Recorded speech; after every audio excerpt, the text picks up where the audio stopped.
Hello, my name is Nathan Taylor, known as Sockmatician here on YouTube and on Ravelry, Instagram and Twitter as well. And this is a tutorial for Judy Becker's magic cast on. At least it's how I do Judy Becker's magic cast on. The cast on is brilliant. It's a way of creating a completely seamless join for starting something in the round with a closed end, like the beginning of a toe-up sock, for example, which is exactly what I use it for. So how is it done? Take your yarn. This is the tail end here, and this side is going to off to the ball of my yarn. And you need to have your needles as well. And this type of cast on uses both needles side by side.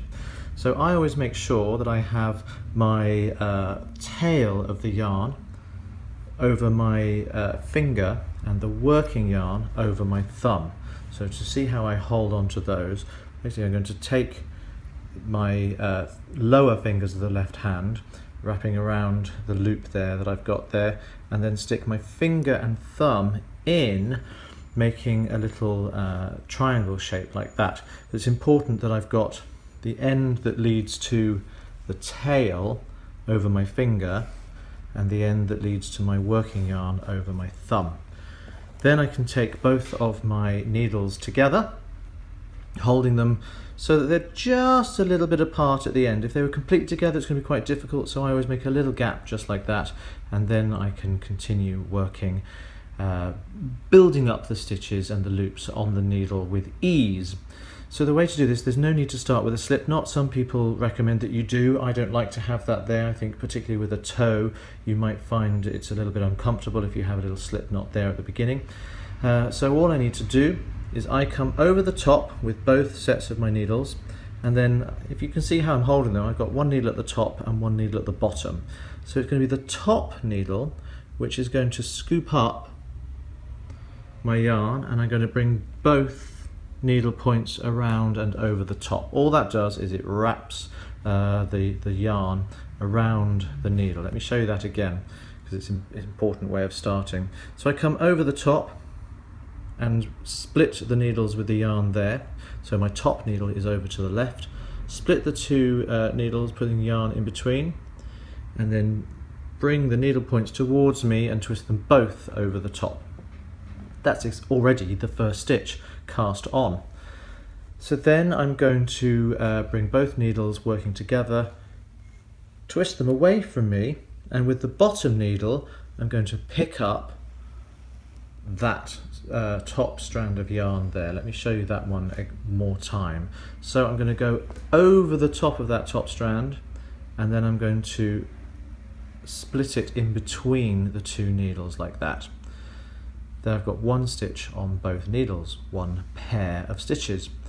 Then I'm going to bring the two needle points down towards me, and I'm going to immediately split them with the yarn and bring the needle points towards me again, bringing another loop of yarn onto the top needle, and then I repeat what I did before, going back to the top, picking up that top strand of yarn, wrapping it around the bottom needle, and now I've got two pairs. So that's how to begin, and the repeat just continues. So I come to the bottom to start with, going over the top of the yarn, splitting the two needles and picking it up from underneath.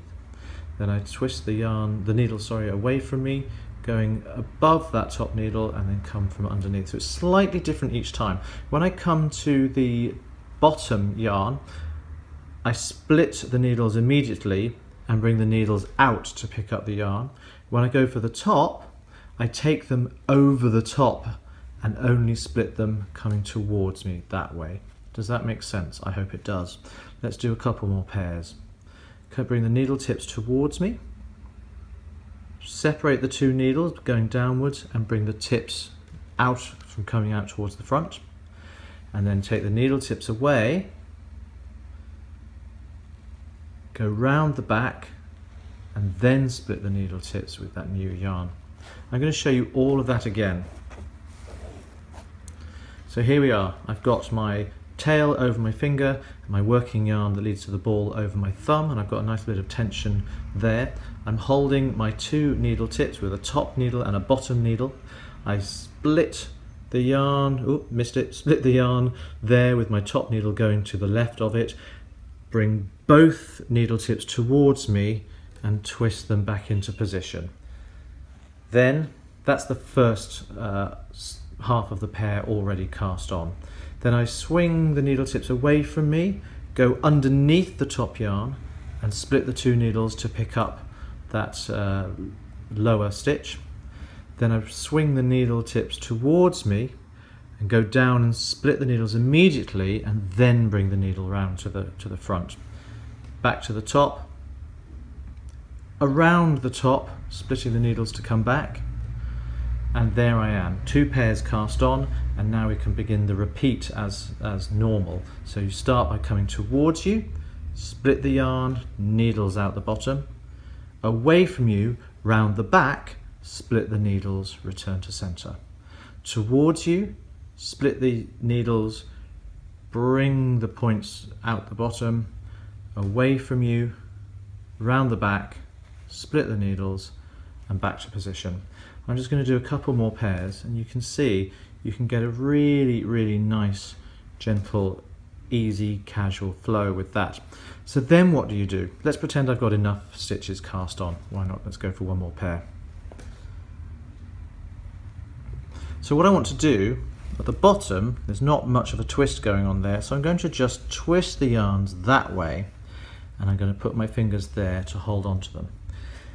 Now what I want to do is I just want to rotate my needles without turning anything over, just rotate them clockwise so that they're now facing towards the right.